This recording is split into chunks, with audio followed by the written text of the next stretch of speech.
నమస్కారం వార్తలకు స్వాగతం నేను గౌతమ్ కుమార్ ముందుగా ముఖ్యాంశాలు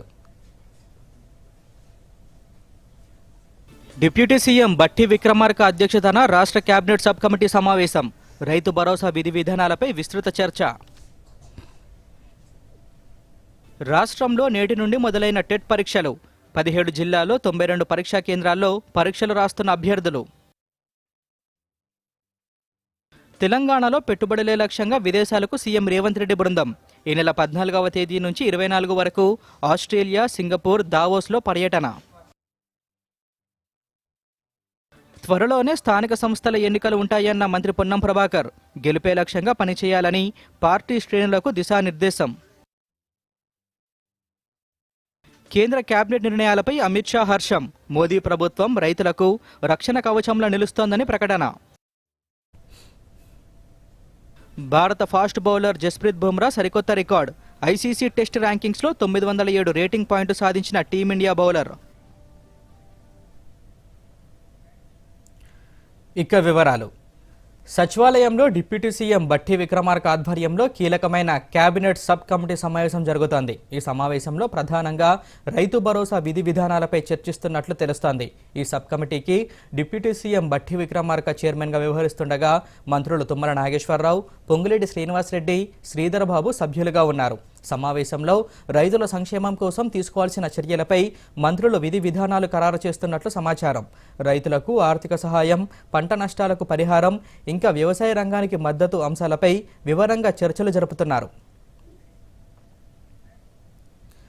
త్వరలోనే స్థానిక సంస్థల ఎన్నికలు ఉంటాయని మంత్రి పొన్నం ప్రభాకర్ తెలిపారు. ప్రతి గ్రామంలో కాంగ్రెస్ జెండా ఎగరాలని, స్థానిక సంస్థల ఎన్నికల్లో గెలిపే లక్ష్యంగా పనిచేయాలని పార్టీ కార్యకర్తలకు ఆయన సూచించారు. ఇవాళ సిద్దిపేట జిల్లా కుహెడలో పర్యటించి కార్యకర్తలతో సమావేశం నిర్వహించారు. ఈ సందర్భంగా మంత్రి మాట్లాడుతూ లోకల్ బాడీ ఎలక్షన్స్ కోసం ఇప్పటి నుంచే నేతలు వ్యూహాత్మకంగా పనిచేయాలని, ప్రభుత్వం అమలు చేస్తున్న పథకాలను ప్రజల్లోకి పెద్ద ఎత్తున తీసుకువెళ్లాలని సూచించారు. వ్యవసాయం, రైతు సంక్షేమం కోసం 30,000 కోట్ల రూపాయలు కేటాయించామని తెలిపారు. అర్హులైన వారందరికీ ఇందిరమ్మ ఇండ్లు ఇస్తామన్నారు. హుస్నాబాద్కు 250 పడకల హాస్పిటల్ మంజూరైందని తెలిపారు.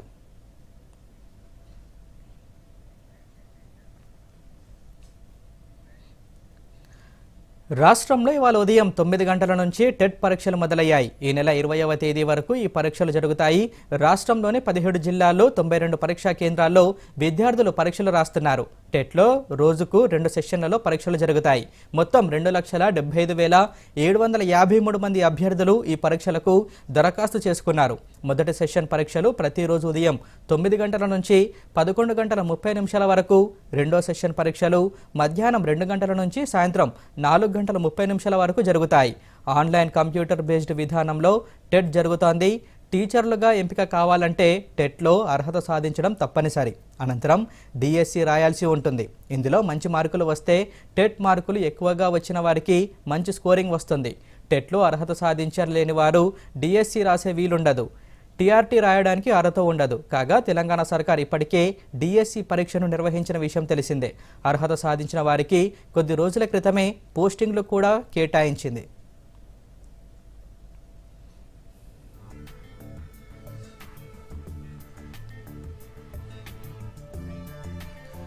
ఫార్ములా ఈ కార్ రేస్ కేసులో హెచ్ఎండిఏ మాజీ చీఫ్ ఇంజనీర్ బిఎల్ఎన్ రెడ్డి నేడు విచారణకు హాజరు కానున్నారు.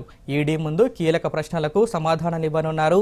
గత ప్రభుత్వ హయాంలో హెచ్ఎండిఏ చీఫ్ ఇంజనీర్గా 10 ఏళ్ల పాటు పనిచేసిన ఆయన ఈ కేసులో A3గా ఉన్నారు. ఈ రేసు కేసులో ముఖ్యంగా నిధుల బదిలీపై ఈడీ దృష్టి సారించింది. హెచ్ఎండిఏ నుంచి నిధులు ఎందుకు బదిలీ అయ్యాయి అనే విషయంలో బిఎల్ఎన్ రెడ్డిని ప్రశ్నించనున్నారు. ముఖ్యంగా 2 ఇన్వాయిస్ల ప్రకారం మొత్తం 45 కోట్ల రూపాయలకు పైగా చెల్లింపులకు సంబంధించిన ఆదేశాలు ఎవరిచ్చారనే అంశం విచారణకు రాబోతున్నట్లు తెలుస్తోంది. కాగా ఫార్ములా ఈ కార్ రేసుకు సంబంధించి మొదటి ఒప్పందం పురపాలక శాఖ, నెక్స్ట్ జెన్ కంపెనీ, FEO మధ్య జరిగినట్లు నివేదికలు వెల్లడిస్తున్నాయి. ఈ ఒప్పందాల నేపథ్యంలో హెచ్ఎండిఏ నిధుల వాడకంపై అనేక అనుమానాలు వ్యక్తమవుతున్నాయి. ఈ కేసులో మరో కీలక వ్యక్తి అయిన అరవింద్ కుమార్ను రేపు విచారించనున్నారు.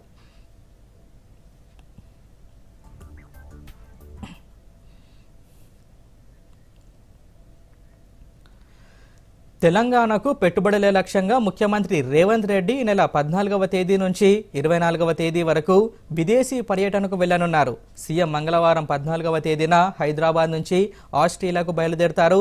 సింగపూర్, దావోస్లలో పర్యటించనున్నారు. 2 రోజుల పాటు సీఎం రేవంత్ రెడ్డి బృందం ఆస్ట్రేలియాలో పర్యటించనుంది. కాగా ముఖ్యమంత్రితో పాటు ఆస్ట్రేలియాకు CS Shanthikumari, sports authority chairman Shivasenareddy వెళ్లనున్నారు. ఈ బృందం క్లీన్ ల్యాండ్ స్పోర్ట్స్ యూనివర్సిటీని సందర్శించనుంది. జనవరి 16న ఆస్ట్రేలియా నుంచి సింగపూర్కు వెళ్తారు. సీఎం రేవంత్ రెడ్డి బృందం సింగపూర్లోని క్రీడా ప్రాంగణాలను పరిశీలించనుంది. జనవరి 20వ తేదీ నుంచి 24వ తేదీ వరకు దావోస్లో పర్యటిస్తారు. అంతర్జాతీయ ఆర్థిక సదస్సుకు సీఎం రేవంత్ రెడ్డి బృందం హాజరు కానుంది.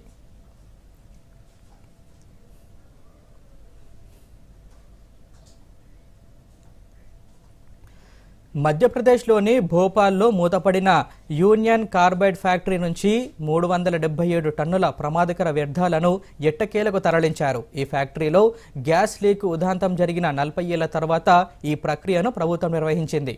నిన్న రాత్రి భూపాల్లోని యూనియన్ కార్బైడ్ ఫ్యాక్టరీ వ్యర్థాలను 12 స్టీల్ కంటైనర్ ట్రక్కులలో 250 కిలోమీటర్ల దూరంలోని థర్ జిల్లాలో ఉన్న పీతంపూర్ ఇండస్ట్రియల్ ఏరియాకు తరలించారు.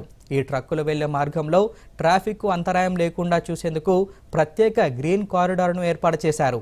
ఈ వివరాలను భోపాల్ గ్యాస్ లీక్ ఘటన సహాయక విభాగం డైరెక్టర్ స్వతంత్ర కుమార్ సింగ్ మీడియాకు వెల్లడించారు. కాగా యూనియన్ కార్బైడ్ ఫ్యాక్టరీలోని వ్యర్థాలను ప్యాకింగ్, లోడింగ్ చేసే ప్రక్రియలో గత ఆదివారం నుంచి బుధవారం రాత్రి వరకు దాదాపు 100 మంది కార్మికులు పాల్గొన్నారు. ఇందుకోసం ఒక్కో కార్మికుడు అరగంట పాటు షిఫ్ట్లో పనిచేశారు. ప్రతిసారి షిఫ్ట్ పూర్తి కాగానే ఆయా కార్మికులకు హెల్త్ చెకప్ చేయించాం అని ఆయన తెలిపారు. కాగా 1984వ సంవత్సరం డిసెంబర్ 2వ తేదీ అర్ధరాత్రి నుంచి డిసెంబర్ 3వ తేదీ ఉదయం వరకు యూనియన్ కార్బైడ్ ఫ్యాక్టరీలో ప్రమాదకర మిథైల్ ఐసోసైనైట్ గ్యాస్ లీక్ జరిగింది. దీన్నే భూపాల్ గ్యాస్ లీక్ ఉదాంతం అని పిలుస్తారు. భూపాల్ నగరంలోని వీధులు, ఇళ్లల్లోకి ఈ గ్యాస్ వెళ్ళింది. దాదాపు 3800 మంది ప్రజలు ఆనాడు ప్రాణాలు కోల్పోయారు.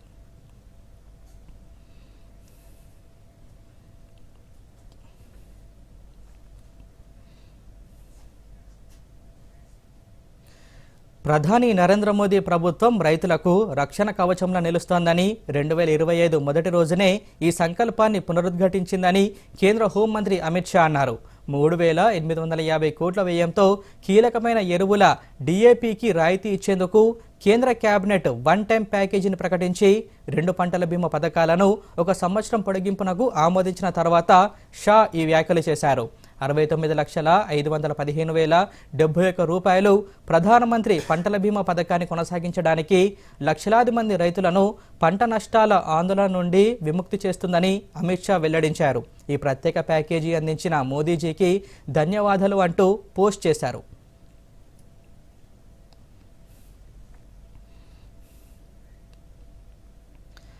భారతదేశ వ్యాప్తంగా ప్రార్థనా స్థలాల చట్టం 1991ని అమలు చేయాలని ఎంఐఎం అధినేత హైదరాబాద్ ఎంపీ అసదుద్దీన్ ఓవైసీ వేసిన పిటిషన్పై సుప్రీంకోర్టు నేడు విచారణ జరపనుంది. కాగా ఈ చట్టాన్ని పగడ్బందీగా అమలు చేయాలని కేంద్ర ప్రభుత్వాన్ని ఆదేశించాలని ఓవైసీ తన పిటిషన్లో తెలిపారు. ఇప్పటికే హిందూ పక్షం వ్యాజ్యాలపై పలు మసీదుల సర్వేకు న్యాయస్థానాలు ఆదేశించిన విషయాన్ని కూడా ఆయన ప్రస్తావించారు. ఇక ఈ అంశంలో విచారణ పెండింగ్లో ఉన్న పిటిషన్లతో అసదుద్దీన్ వ్యాజ్యాన్ని కలిపే అవకాశం ఉంది. అయితే 1947 ఆగస్టు 15 నాటికి దేశవ్యాప్తంగా ఉన్న ప్రార్థనా స్థలాల మత స్వభావాన్ని మార్చడానికి వీల్లేకుండా 1991లో అప్పటి గ్రేస్ ప్రభుత్వం ఈ చట్టాన్ని తీసుకువచ్చింది. అయితే ఇటీవల పలు మసీదులు, దర్గాల ప్రాంగణాల్లో సర్వేలు జరపాలంటూ హిందూ సంస్థలు కింది న్యాయస్థానాలను ఆశ్రయించడంతో అలాంటి పిటిషన్లను తీసుకోవద్దని సుప్రీంకోర్టు ధర్మాసనం గత డిసెంబర్ నెలలో మధ్యంతర ఉత్తర్వులు జారీ చేసింది.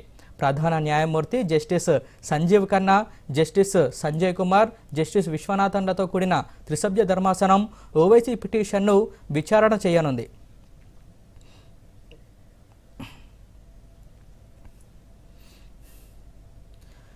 ఒకప్పుడు మారుమూల గ్రామాల్లో రారాజు క్రీడగా వెలిగిన కబడ్డీ మధ్యలో కొంతకాలం ప్రభావం తగ్గింది. కానీ ఈ మధ్యకాలంలో ప్రో కబడ్డీతో దేశవ్యాప్తంగా పూర్వ వైభవం సాధించే దిశగా ముందుకు సాగుతుంది. అయితే గడిచిన 40 సంవత్సరాలుగా కరీంనగర్ జిల్లా హుజూరాబాద్ పట్టణ క్రీడాకారులు కబడ్డీ క్రీడను నమ్ముకొని చదువుతో పాటు క్రీడల్లో రాణిస్తూ ముందుకు సాగుతున్నారు. ఇలా ఏ క్రీడకైనా ప్రత్యేక శిక్షకుడు ఉన్నప్పుడు మాత్రమే ఆ క్రీడల్లో క్రీడాకారులు విజయం సాధిస్తారు.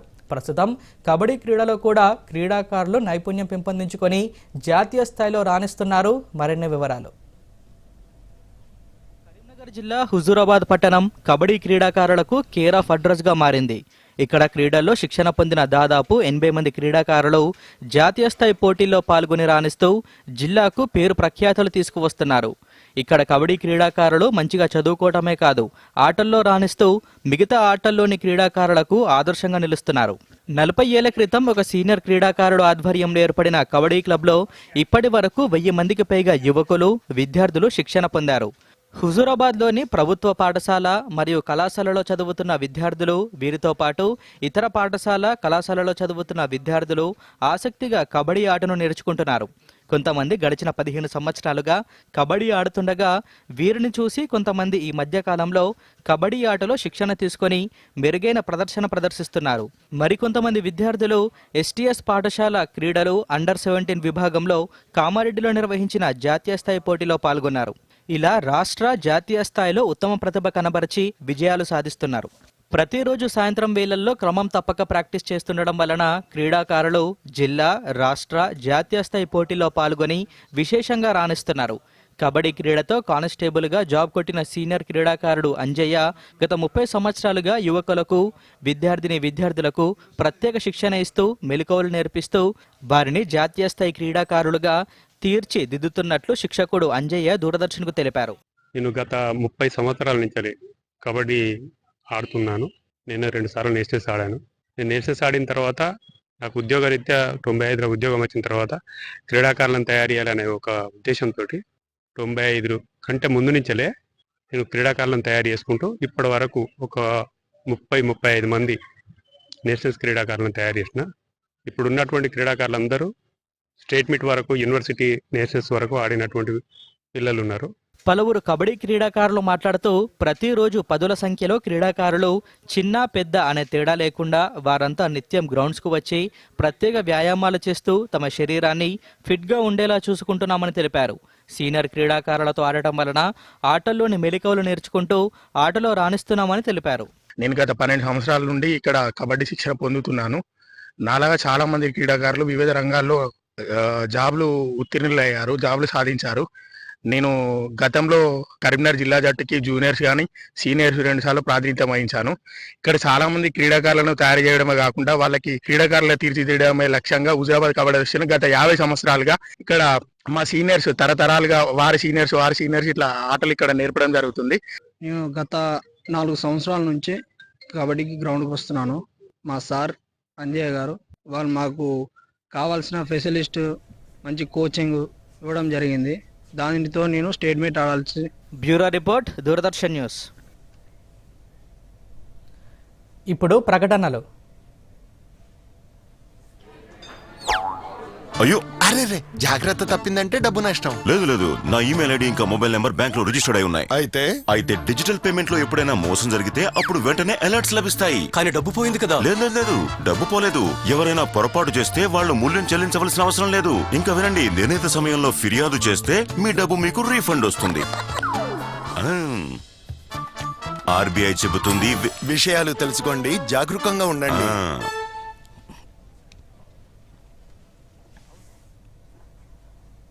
ప్రేక్షకుల అభిరుచికి అనుగుణంగా వినోద, విజ్ఞాన కార్యక్రమాలను అందించిన Prasar Bharati OTT platform waves ప్రేక్షకులకి అందుబాటులోకి తెచ్చింది.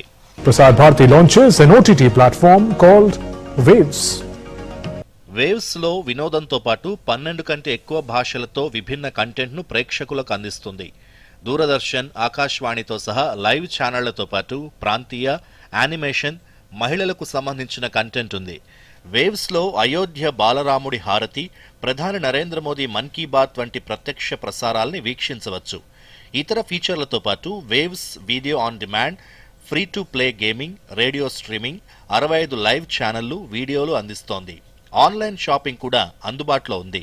అపరిమిత వినోదాన్ని పొందాలంటే వేవ్స్ యాప్ ఇప్పుడే డౌన్లోడ్ చేసుకోండి. వేవ్స్ యాప్ను స్మార్ట్ ఫోన్, టాబ్లెట్, స్మార్ట్ టీవీలో ఆండ్రాయిడ్, యాపిల్ ప్లే స్టోర్ నుంచి లేదా క్యూఆర్ కోడ్ స్కాన్ చేయడం ద్వారా యాప్ని డౌన్లోడ్ చేసుకోవచ్చు.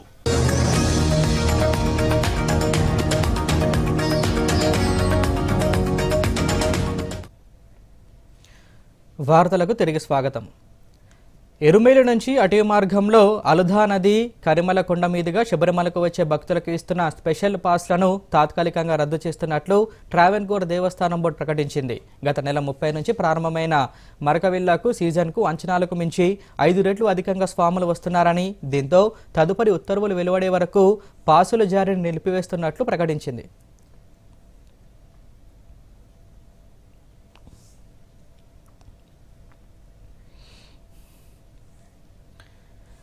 రైతుల జీవితాల్లో గణనీయమైన మార్పును తీసుకువచ్చిన ఫసల్ బీమా యోజనను మరింత మెరుగుపరచాలని కేంద్ర కేబినెట్ నిర్ణయించింది.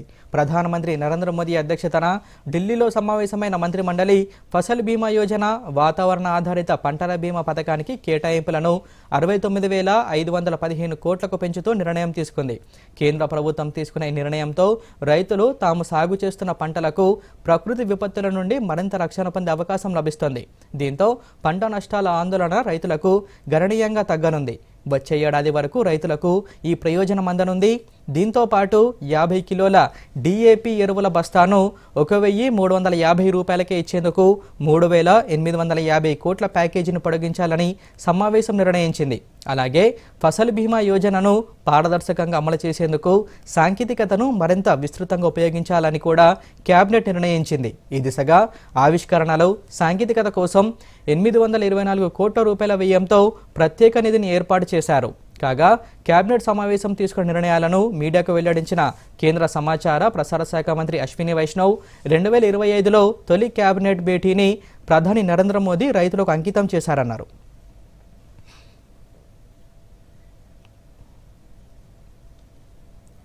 बड़ा फैसला लिया गया है. डीएपी फर्टिलाइजर्स के लिए एक्स्ट्रा सब्सिडी का package, one time special package माननीय प्रधानमंत्री जी ने दिया है. किसानों को डीएपी 50 किलो का बैग 1350 रुपए में मिलेगा. आज दुनिया में जितना भी जियो पॉलिटिकल टेंशंस के कारण, डिसरप्शंस के कारण, वॉर सिचुएशंस के कारण जो भी एक्स्ट्रा बर्डन है, वो एक्स्ट्रा बर्डन प्रधानमंत्री श्री नरेंद्र मोदी जी की सरकार बेयर करेगी. ये स्पेशल वन टाइम पैकेज बहुत ही महत्वपूर्ण फैसला है साथियों, और ये दिखाता है कि किस तरह से सरकार का कमिटमेंट किसानों के प्रति है. కేబినెట్ నిర్ణయాలపై ప్రధానమంత్రి నరేంద్ర మోదీ హర్షం వ్యక్తం చేశారు. రైతుల సంక్షేమానికి పూర్తిగా కట్టుబడి ఉన్న ప్రభుత్వం తమదని, దేశానికి అన్నం పెట్టేందుకు శ్రమిస్తున్న రైతులు మనందరికీ గర్వకారణమన్నారు. 2025 సంవత్సరం తొలి మంత్రి మండలి సమావేశాన్ని రైతుల శ్రేయస్సు కోసం అంకితం చేశామన్నారు. రైతులకు సంబంధించిన విషయాల్లో కీలక నిర్ణయాలు తీసుకున్నందుకు గర్వంగా ఉందంటూ మోదీ ఎక్స్ వేదికగా పేర్కొన్నారు.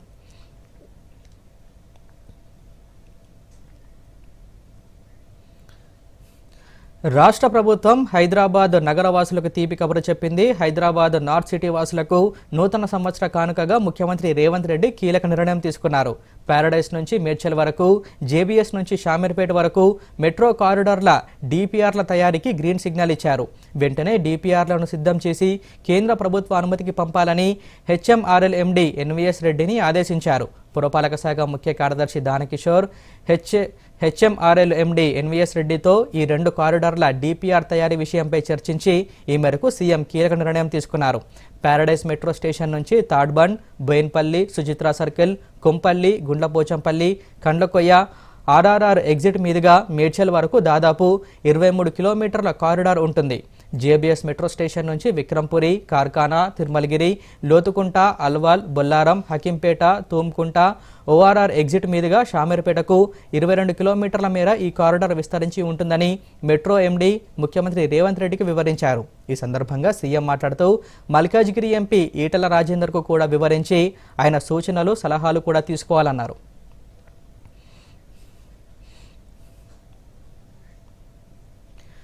కోవిడ్ విలయం, యుద్ధాల విధ్వంసంతో ప్రపంచ దేశాల ఆర్థిక వ్యవస్థలన్నీ తిరోగమనం వైపు పయనిస్తుంటే భారత ఆర్థిక వ్యవస్థ మాత్రం గత దశాబ్ద కాలంగా సుస్థిరాభివృద్ధిని సాధిస్తూ ప్రపంచంలోనే 3వ అతిపెద్ద ఆర్థిక వ్యవస్థగా పురోగమించే దిశగా బడిబడిగా అడుగులు వేస్తోంది. భారత్ ఆర్థికాభివృద్ధి సాధించడం వెనుక దశాబ్ద కాలపు నిరంతర కృషి, వ్యూహాత్మక ప్రణాళిక, దూరదృష్టి కలిగిన నాయకత్వం, మోదీ దార్శనికతే కారణమంటూ పలు దేశాల నాయకులు, ఆర్థికవేత్తలు ప్రశంసలు కురిపిస్తున్నారు. మరిన్ని వివరాలు.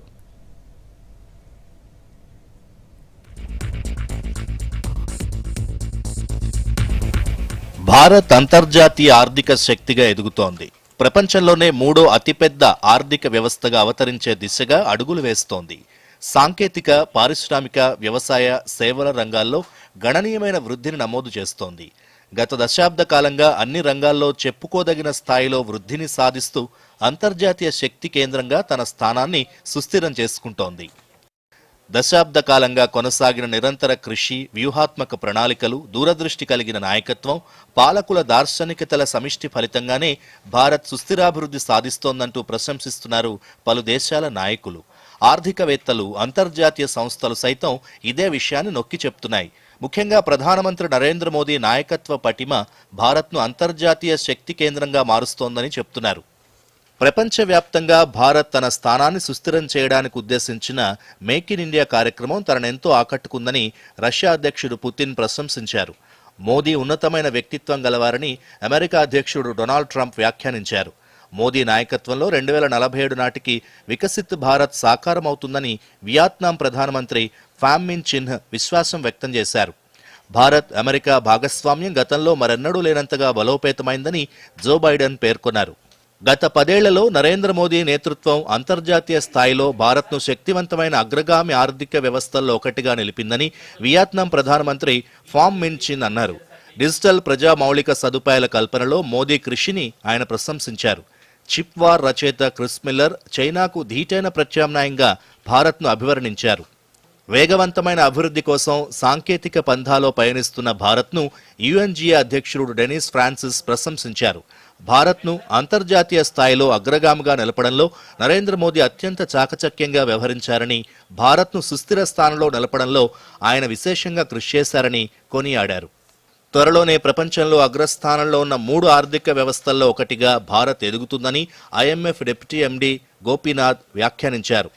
ప్రస్తుతం ఆధార్ అనేది ప్రపంచంలో అత్యంత ముఖ్యమైన సాంకేతిక వ్యవస్థగా మారిందని ఆర్థిక శాస్త్రంలో నోబెల్ విజేత పాల్ రోమర్ అన్నారు. ఇటీవలి సంవత్సరాల్లో యాపిల్ విశేషంగా ఆదాయాలను సాధించిన కొన్ని దేశాల్లో భారత్ ఒకటిగా నిలిచిందని యాపిల్ సీఈఓ టిమ్ కుక్ పేర్కొన్నారు. 2024లో ప్రపంచంలో అత్యంత వేగంగా అభివృద్ధి చెందుతున్న ప్రధాన ఆర్థిక వ్యవస్థగా భారత్ నిలిచిందని డీపీ వరల్డ్ చైర్మన్ సుల్తాన్ అహ్మద్ బిన్ సులాయం అన్నారు.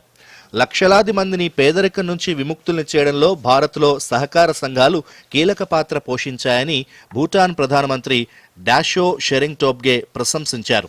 ప్రధానమంత్రిగా 3వసారి మోదీ పదవీకాలం ఈ శతాబ్దానికి దిశానిర్దేశం చేస్తుందని, ప్రపంచంలో అగ్రగామి ఆర్థిక వ్యవస్థగా ఎదిగే దిశగా భారత్ పయనిస్తోందని USI SPF chairman John Chambers వ్యాఖ్యానించారు.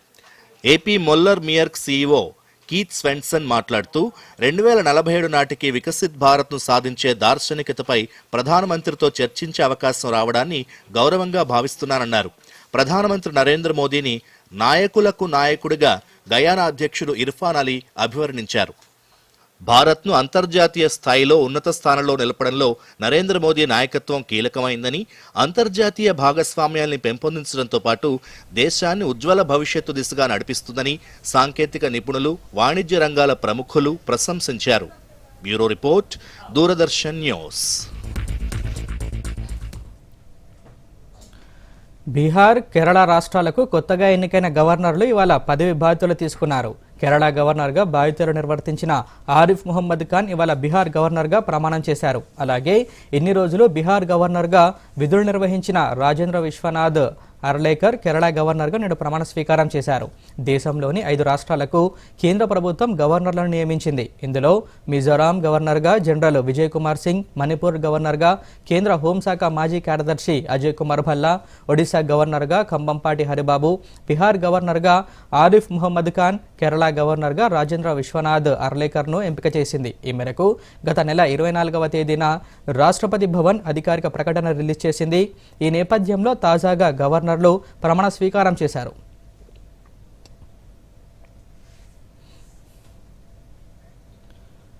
బంగ్లాదేశ్ జాతీయ జెండాను అగౌరవపరిచినందుకు గాను 2024 నవంబర్ 25వ తేదీన హిందూ ప్రచారకర్త ఇస్కాన్ మాజీ పూజారి చిన్మయ్ కృష్ణదాస్ దాఖలు చేసిన బెయిల్ పిటిషన్ను బంగ్లాదేశ్లోని చటోగ్రామ్ కోర్టు ఇవాళ తిరస్కరించింది. కాగా ఈరోజు చిన్మయ్ కృష్ణ బెయిల్ కోసం సుప్రీంకోర్టులోని న్యాయవాది అపూర్భా కుమార్ భట్టాచార్జీ నేతృత్వంలోని 11 మంది బృందంతో పాటు metropolitan public prosecutor advocate Mofizur Haque Bhuiyan సుమారు 30 నిమిషాల పాటు వాదనలు వినిపించింది. ఇక ఇరు పక్షాల వాదనలు విన్న తర్వాత మెట్రోపాలిటన్ సెషన్స్ జడ్జి ఎండి సైఫుల్ ఇస్లాం బెయిల్ పిటిషన్ను తోసిపుచ్చారు. కాగా 2024 డిసెంబర్ 3వ తేదీన ప్రాసిక్యూషన్ టైం పిటిషన్ను సమర్పించినందున హిందూ సన్యాసి చిన్మయ్ కృష్ణదాస్ తరపున న్యాయవాది లేకపోవడంతో బెయిల్ పిటిషన్ విచారణ జనవరి 2వ తేదీకి చటోగ్రామ్ కోర్టు వాయిదా వేసింది.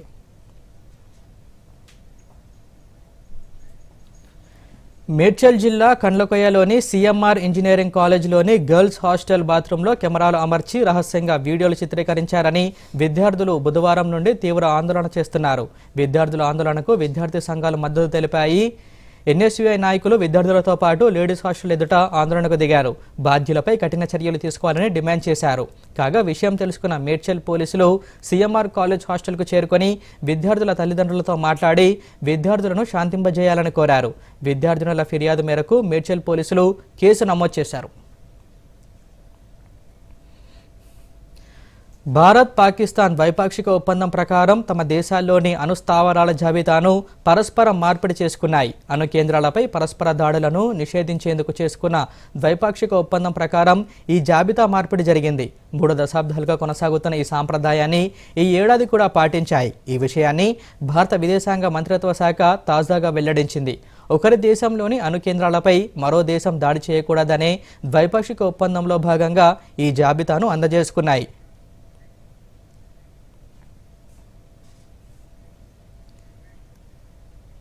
దేశీయ స్టాక్ మార్కెట్లు నేడు భారీ లాభాల దిశగా కొనసాగుతున్నాయి. ఈ క్రమంలో ఉదయం 11 గంటల సమయంలో సెన్సెక్స్ 639 పాయింట్లు పెరిగి 79,146 స్థాయిలో ఉండగా నిఫ్టీ కూడా 192 పాయింట్లు ఎగబాకి 23,935 వద్ద ట్రేడ్ అవుతుంది. మరోవైపు బ్యాంక్ నిఫ్టీ 200 పాయింట్లు పెరిగి 51,254 వద్ద నడుస్తోంది.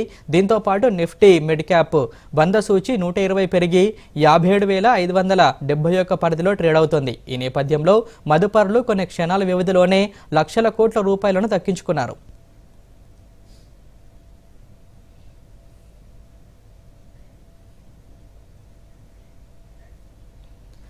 టెలివిజన్ పరిశ్రమ ఓటీటీ యుగంలోకి మారుతోంది. ఈ నేపథ్యంలో ప్రసార భారతి తన ఓటీటీ ప్లాట్ఫామ్ను ప్రారంభించింది. వేవ్స్ ఓటీటీ గురించి మరిన్ని వివరాలు. Waves. ప్రేక్షకుల అభిరుచికి అనుగుణంగా వినోద విజ్ఞాన కార్యక్రమాలను అందించిన Prasar Bharati OTT platform waves ప్రేక్షకులకి అందుబాటులోకి తెచ్చింది. Prasar Bharati launches an OTT platform called Waves. Waves లో వినోదంతో పాటు 12 కంటే ఎక్కువ భాషలతో విభిన్న కంటెంట్ను ప్రేక్షకులకు అందిస్తుంది. దూరదర్శన్, ఆకాశవాణితో సహా లైవ్ ఛానళ్లతో పాటు ప్రాంతీయ, యానిమేషన్, మహిళలకు సంబంధించిన కంటెంట్ ఉంది. వేవ్స్ లో అయోధ్య బాలరాముడి హారతి, ప్రధాని నరేంద్ర మోదీ మన్ కీ బాత్ వంటి ప్రత్యక్ష ప్రసారాల్ని వీక్షించవచ్చు. ఇతర ఫీచర్లతో పాటు waves video on demand, free to play gaming, radio streaming, 65 live ఛానళ్లు, వీడియోలు అందిస్తోంది. ఆన్లైన్ షాపింగ్ కూడా అందుబాటులో ఉంది. అపరిమిత వినోదాన్ని పొందాలంటే వేవ్స్ యాప్ ఇప్పుడే డౌన్లోడ్ చేసుకోండి. వేవ్స్ యాప్ను స్మార్ట్ ఫోన్, టాబ్లెట్, స్మార్ట్ టీవీలో ఆండ్రాయిడ్, యాపిల్ ప్లే స్టోర్ నుంచి లేదా క్యూఆర్ కోడ్ స్కాన్ చేయడం ద్వారా యాప్ని డౌన్లోడ్ చేసుకోవచ్చు.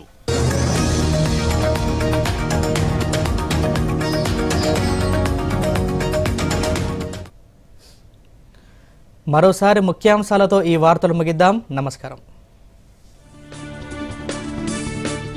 డిప్యూటీ సీఎం బట్టి విక్రమార్క అధ్యక్షతన రాష్ట్ర కేబినెట్ సబ్ కమిటీ సమావేశం. రైతు భరోసా విధి విధానాలపై విస్తృత చర్చ. రాష్ట్రంలో నేటి నుండి మొదలైన టెట్ పరీక్షలు. 17 జిల్లాల్లో 92 పరీక్షా కేంద్రాల్లో పరీక్షలు రాస్తున్న అభ్యర్థులు. తెలంగాణలో పెట్టుబడులే లక్ష్యంగా విదేశాలకు సీఎం రేవంత్ రెడ్డి బృందం. ఈ నెల 14వ తేదీ నుంచి 24 వరకు ఆస్ట్రేలియా, సింగపూర్, దావోస్లో పర్యటన.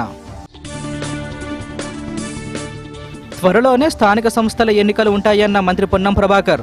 గెలుపే లక్ష్యంగా పనిచేయాలని పార్టీ శ్రేణులకు దిశానిర్దేశం. కేంద్ర కేబినెట్ నిర్ణయాలపై అమిత్ షా హర్షం. మోదీ ప్రభుత్వం రైతులకు రక్షణ కవచంలా నిలుస్తోందని ప్రకటన. భారత ఫాస్ట్ బౌలర్ జస్ప్రీత్ బుమ్రా సరికొత్త రికార్డ్. ఐసీసీ టెస్ట్ ర్యాంకింగ్స్లో 907 రేటింగ్ పాయింట్ సాధించిన టీమిండియా బౌలర్. దూరదర్శన్ యాదగిరి వార్తలను ఇప్పుడు సోషల్ మీడియాలో కూడా చూడొచ్చు. యూట్యూబ్ అయితే డిడి న్యూస్ తెలంగాణ, ఎక్స్ వేదికగా అయితే DD news Telangana @DD Yadagiri news, Facebook అయితే డిడి న్యూస్ తెలంగాణలో చూసి సబ్స్క్రైబ్ చేసి లైక్ చేయండి, షేర్ చేయండి.